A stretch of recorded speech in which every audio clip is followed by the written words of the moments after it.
ನಾವು ಕಿಕ್ಕೇರಿ ಹೋಬಳಿ ಕೇರ್ಪೇಟೆ ತಾಲೂಕು ಮಂಡ್ಯ ಜಿಲ್ಲೆ ಎಲೆದಳ್ಳ ಕಪ್ಪಲಿಂದ 16ನೇ ತಾರೀಕು ಸೋಮವಾರ ಶಬರಿಮಲೆ ಯಾತ್ರೆ ಕೈಗೊಂಡಿದ್ದು. ನಮಗೆ ಬಂದಿರತಕ್ಕಂಥ ಗಾಡಿ ಶಿವಮೊಗ್ಗ ಟ್ರಾವೆಲ್ಸು ಭೈರವ ಟ್ರಾವೆಲ್ಸ್ದಾಗಿತ್ತು. ಆದರೆ ಇಲ್ಲಿಯ ಸ್ಥಳೀಯರು ರಾತ್ರಿ ಬಂದಾಗ ಗಾಡಿ 1:45ರಲ್ಲಿ ಘಟನೆ ನಡೆದಾಗ ಬ್ರೇಕ್ ಫೇಲ್ಯೂರ್ ಆಗಿ ಗಾಡಿ ಬಿದ್ದಾಗ ಸುಮಾರು 3-4 ಜನ ನಮ್ಮ ಸ್ವಾಮಿಗಳಿಗೆ ಏಟಾಯಿತು. ಸ್ಥಳೀಯರು ಬಂದು KSRTC ಗಾಡಿನ ಸಹಾಯ ಮಾಡ್ತೀವಿ, ಯಾತ್ರೆಗೆ ಅನುಕೂಲ ಮಾಡಿಕೊಡ್ತೀವಿ ಅಂತ ಹೇಳಿದರು. ಆದರೆ ಸ್ಥಳೀಯ ಸರ್ಕಾರ, ಕೇರಳ ಸರ್ಕಾರ ನಮ್ಮ ಯಾತ್ರೆ ಕೈಗೊಳ್ಳೋದಕ್ಕೆ ಯಾವುದೇ ಸಹಾಯ ಹಸ್ತ ಬಂದಿಲ್ಲ. ನಾವು ರಾತ್ರಿಯಿಂದ ಯಾರೋ ಇಲ್ಲೊಬ್ಬರು ಪಾಪ ಮಲೆಗೊಳ್ಳೋದಕ್ಕೆ ಜಾಗ ಕೊಟ್ಟಿದ್ದಾರೆ.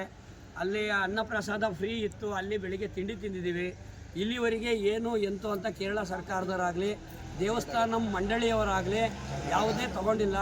ಹಾಗಾಗಿ ದಯಮಾಡಿ ಊರ ಕಡೆಗೆ ಬರೋದಕ್ಕೆ ನಮ್ದು ಯಾವುದಾದ್ರೂ ಗಾಡಿನ ವ್ಯವಸ್ಥೆ ಮಾಡಿಕೊಡ್ಬೇಕು ಅಂತೇಳಿ ತಮ್ಮಲ್ಲಿ ಬೇಡ್ಕೊತಾ ಇದ್ದೀವಿ.